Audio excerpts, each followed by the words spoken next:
주님께서 여러분과 함께 또한 사제의 영과 함께 루카가 전한 거룩한 복음입니다. 주님 영광 받으소서. 예수님의 부모는 해마다 파스카 축제 때면 예루살렘으로 가곤 하였다. 예수님이 12살 되던 해에도 이 축제 관습에 따라 그리로 올라갔다. 그런데 축제 기간이 끝나고 돌아갈 때 소년 예수님은 예루살렘에 그대로 남았다. 그의 부모는 그것도 모르고 일행 가운데 있으려니 여기며 하룻길을 갔다. 그런 다음에야 친척들과 친지들 사이에서 찾아보았지만 찾아내지 못하였다. 그래서 예루살렘으로 돌아가 그를 찾아다녔다. 사흘 뒤에야 성전에서 그를 찾아냈는데 그는 율법 교사들 가운데 앉아 그들의 말을 듣기도 하고 그들에게 묻기도 하고 있었다. 그의 말을 듣는 이들은 모두 그의 슬기로운 답변에 경탄하였다. 예수님의 부모는 그를 보고 무척 놀랐다. 예수님의 어머니가 얘야, 우리에게 왜 이렇게 하였느냐? 네 아버지와 내가 너를 애타게 찾았단다 하자 그가 부모에게 말하였다. 왜 저를 찾으셨습니까? 저는 제 아버지의 집에 있어야 하는 줄을 모르셨습니까? 그러나 그들은 예수님이 한 말을 알아듣지 못하였다. 예수님은 부모와 함께 나자렛으로 내려가 그들에게 순종하며 지냈다. 그의 어머니는 이 모든 일을 마음속에 간직하였다. 주님의 말씀입니다. 그리스도님 찬미합니다. 네, 오늘 강론 간단하게 말씀드리도록 하겠습니다. 오늘은 루카복음 2장 51절을 한번 같이 보실까요? 이제 여기서부터 시작이 됩니다. 루카복음 2장 51절 같은 경우에는 이 말씀이죠. 예수님은 부모와 함께 나자렛으로 내려가 그들에게 순종하며 지냈다. 그의 어머니는 이 모든 일을 마음속에 간직하였다. 라는 것에서부터 이 성모 성심을 이제 좀 풀어 나가 보도록 하겠습니다. 어제는 예수 성심 대축일이었습니다. 그래서 예수 성심과 성모 성심의 차이가 무엇일까? 예수 성심은 뭐고 또 성모 성심은 무엇일까? 이렇게 좀 묵상을 해봤더니 어제 이제 말씀드린 거에 기인해서 거기에서 비롯해서 말씀을 드리면은 예수 성심 같은 경우에는 하느님께서 우리를 어떻게 바라보시느냐에 대한 눈, 하느님의 렌즈를 이해해 볼 수 있는 것이 바로 예수 성심이라고 볼 수 있습니다. 근데 이제 오늘은 또 다음 날 바로 성모 성심에 대해서 저희가 이 미사 때 기념하는 날이잖아요. 근데 예수 성심과 뭐 비슷하지만 성모 성심의 핵심은 이거예요. 성모 성심의 핵심은 우리가 하느님을 어떻게 바라보느냐 하는 우리의 눈에 있는 것 같아요. 어떻게 바라볼 수 있느냐. 그러니까 우리의 렌즈를 더 뚜렷하게 만들어주는 게 성모 성심인 것 같습니다. 그러니까 예수 성심을 이해하시게 되면은 예수 성심 안에 이렇게 머무르실 경우에는 하느님께서 우리를 어떻게 바라보시는지에 대한 하느님 눈을 이제 저희가 조금 이해하는데 동참해 보는 거고, 성모 성심 같은 경우에는 우리가 하느님을 어떻게 바라보느냐, 하느님께서 우리를 바라보는 예수 성심에 대한 이해, 그리고 우리가 하느님을 어떻게 바라보고 어떻게 더 잘 보일 수 있느냐라는 것에 대한 눈이 바로 성모 성심이라고 볼 수 있는 것 같아요. 그러니까 최종적으로 하느님을 더 잘, 그리고 하느님을 더 자세히, 하느님을 더 선명하게 볼 수 있도록 해주는 것이 바로 성모 성심이라고 볼 수 있습니다. 이 성모님께서 여기에서 나자렛에서 이제 내려가셔서 이제 그동안 예루살렘에서 예수님이 있었던 일들을 마음속에 곰곰이 간직하셨다라는 이 부분, 우리가 성모 성심을 이해해 볼 수 있죠. 예수님을 그럼 성모님이 어떻게 바라보셨느냐? 성모님께서 예수님 바라보셨던 그 눈, 우리의 눈길이기도 합니다. 그러니까 우리가 예수님을 그렇게 바라볼 때 성모님의 눈길과 함께 그 눈길에 동참해서 우리의 눈길을 더해서 바라볼 때 우리가 하느님을 더 잘, 하느님을 더 선명하게, 하느님을 더 자세히 볼 수 있습니다.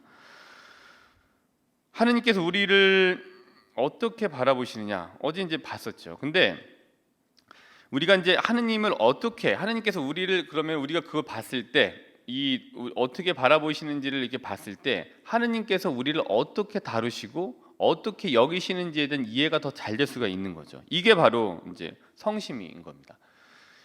성심은 눈이고 성심은 곧 마음이죠. 성모성심은 하느님을 바라보는 눈이에요. 그래서 하느님을 바라봤을 때 이분께서 이렇게 우리를 다루시는구나, 또 이분께서 우리를 이렇게 여기시는구나 라는 거를 성모성심 눈을 통해서 더 선명하게, 더 자세하게 볼 수 있게 되죠. 그러니까 하느님께서 우리를 어떤 마음으로 어떻게 바라보시는지를 어떻게 다루시는지를 알려주는 눈이 바로 성모신심이라고 하는 눈이라고 할 수 있습니다. 근데 이러한 성모성심의 시작은 어디서부터 시작이 되느냐? 오늘 이제 그 초반부에 있긴 합니다만은 더 이전에는 루카복음 1장 28절로 가보셔야 돼요. 루카복음 1장 28절 같은 경우는 어떤 거냐면은 은총이 가득한 이여 기뻐하여라, 주님께서 너와 함께 계시다라는 것에서 성모성심이 시작이 된 겁니다. 이 말과 함께. 그리고 루카복음 1장 38절 보십시오. 저는 주님의 종입니다. 말씀하신 대로 저에게 이루어지길 바랍니다라는 것에서 이제 성모신심이 동시에 같이 이렇게 잉태되게 된 거죠. 그러니까 이러한 이제 응답 있잖아요. 1장 28절의 응답, 또 1장 38절의 응답이 어디로 이어지냐면은 바로 이제 저희가 묵주기도 때 발치는 환희의 신비 1단으로 이제 이어지게 되는 겁니다. 환희의 신비 1단 같은 경우는 이거잖아요. 마리아께서 예수님을 잉태하심을 묵상합시다. 그러니까 마리아께서 예수님을 잉태하심을 묵상합시다는 이 잉태의 신비는 곧 성모신심의 시작이라고도 볼 수 있습니다. 환희의 신비 1단, 마리아께서 예수님을 잉태하심을 묵상합시다. 이제 이 부분을 우리가 이해하기 위해서는 제가 자주 인용했던 이사야서 49장 15절의 2절 5절을 통해서 아이를 잉태한 엄마의 마음, 그리고 아이를 잉태한 엄마를 더 넘어선 모성을 가진 하느님의 마음을 이렇게 표현하고 있는 이거를 통해서 이해할 수 있습니다. 이 이사야서를 통해서요. 이사야서의 49장 15절은 이겁니다. 여인이 제 젖먹이를 잊을 수 있느냐? 제 몸에서 난 아기를 가엾이 여기지 않을 수 있느냐? 설령 여인들은 잊는다 하더라도 나는 너를 잊지 않는다. 그러니까 아이를 잉태한 엄마의 그 모성, 또 그 모성을 뛰어넘는 하느님의 모성, 우리가 이 이사야서 49장 15절을 통해서 볼 수 있죠. 성모님께서 이제 예수님을 잉태하시잖아요. 루카복음 이제 저희 말씀에 따라서. 근데 이 순간 성모님께서 예수님을 잉태하셨다라는 이 순간에 한 가지 더 묵상이 된다면 어떤 부분이냐면 성모님의 예수님 잉태는 곧 하느님의 성모님 잉태와 연결이 되는 것 같아요. 그러니까 성모님께서 예수님을 잉태하신 그때 이미 하느님께서 성모님 마리아를, 예수님을 잉태한 마리아를 이제 같이 잉태하고 안에 이제 같이 잉태하게 되는 거예요. 왜냐하면 제가 이사야서에서 말씀을 드렸다시피 하느님께는, 그러니까 하느님이라고 하는 모성 안에서 여인의 젖먹이, 그러니까 인간적인 안에서 여인의 젖먹이가 또 성모님이시기도 해요. 하느님이라고 하는 부모님 아래 성모님 역시도 젖먹이인 거죠. 그러니까 근데 그 여인은 잊을지언정 그 여인을 넘어서 절대로 잊지 않는 모성으로서의 하느님이 이 여인을 넘어선 분에 계시죠. 이 여인의 모성을 넘어선 모성으로서의 하느님이시기 때문에 예수님 잉태를 같이 하신 거예요. 성모님 예수님을 잉태하셨을 때 성모님도 하느님의 젖먹이 맞습니다. 근데 예수님을 잉태한 성모님도 성모님께 예수님 역시도 어떠한 이제 인간적인 것을 봐서는 젖먹이죠. 근데 예수님을 잉태한 성모님께서도 하느님 입장에서 보면은 자신의 젖먹이죠. 성모님의 모성을 뛰어넘는 모성으로서의 하느님의 모성을 볼 수 있게 되죠. 그렇기 때문에 하느님께서 성모님을 같이 잉태하신 거예요. 그리고 출산 후의 길 또한 같이 걸으시게 됩니다. 잉태도 같이 하셨고요. 출산 후의 그 길도 같이 하느님께서 걸으셨습니다. 이제 성모성심을 저희가 그렇게 이해해 보는 거예요. 그렇다면 우리가 묵주기도를 한다. 묵주기도를 한다는 것은 성모님께서 예수님을 잉태하셨듯이 성모님께서 묵주기도를 하는 우리를 잉태하시는 거라 볼 수 있습니다. 그러니까 묵주기도는 성모님께서 우리를 또 동시에 지금 묵주기도를 하는 순간 잉태하시는 거예요. 근데 더 나아가 본다면 성모님께서 우리를 묵주기도 안에서 우리가 성모님께 잉태된다라는 것은 더 나아가서 하느님께서 성모님과 더불어 기도하는 날을 그 묵주기도하는 그 시간에 또다시 잉태하시는 거라 볼 수 있습니다. 묵주기도는 그렇기 때문에 성모님의 잉태, 그리고 우리가 묵주기도는 성모님의 양수로 들어가는 거고요. 더불어서 하느님의 양수로 들어가는 것이 바로 묵주기도입니다. 근데 성모님의 양수가 목적이 아니에요. 궁극적인 목적은 성모님의 양수가 아니에요. 그거는 하느님의 잉태이고 하느님의 양수로 들어가는 것이 결국엔 묵주기도입니다. 묵주기도의 최종적인 상대자는 하느님이시기 때문인 거잖아요. 저희가 이제 피정태 때 말씀드렸고 어제 온라인 레이저 때도 훈화 때도 말씀드렸고 그 전주에도 말씀드렸다시피 묵주기도 성모님을 통해서 우리가 그리스도를 바라보는 거고, 그리스도를 바라본다라는 건 결국에는 하느님을 바라보게 되는 거죠. 근데 묵주기도는 그렇다면은 성모님의 양수로 들어가고 성모님께서 우리를 잉태하시는 거지만 그 잉태는 결국에는 하느님께서 묵주기도하는 성모님과 더불어 우리를 다시 잉태하시고 하느님의 양수로 들어가는 거예요. 묵주기도의 정점 바로 하느님을 바라보는 데 있는 거죠.